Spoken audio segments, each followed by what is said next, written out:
三澳門帶你躍進高速3G 時代，三澳門特約天氣報告。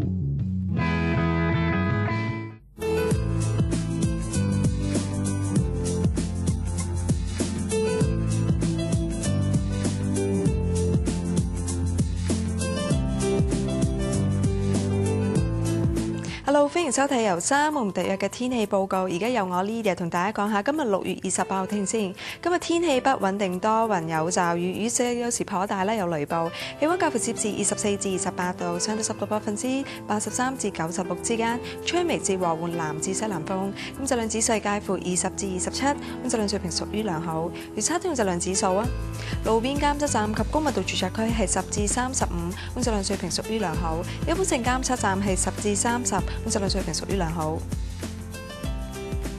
博話聽日天氣不穩定，有驟雨及雷暴。睇睇衛星雲圖啊，預料一股不穩定嘅氣流將持續影響本港天氣。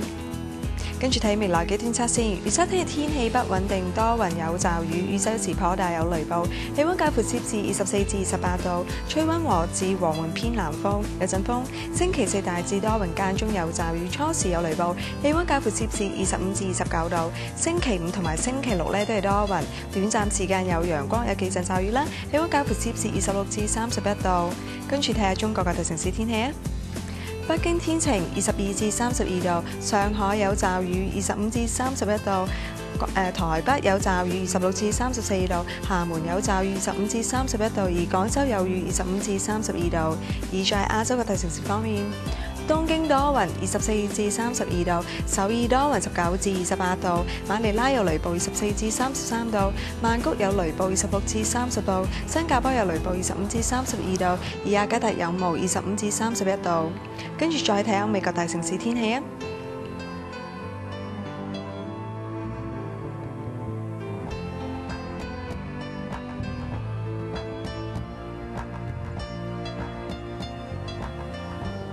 好啦，今日天報道完，下次再見啦，拜拜。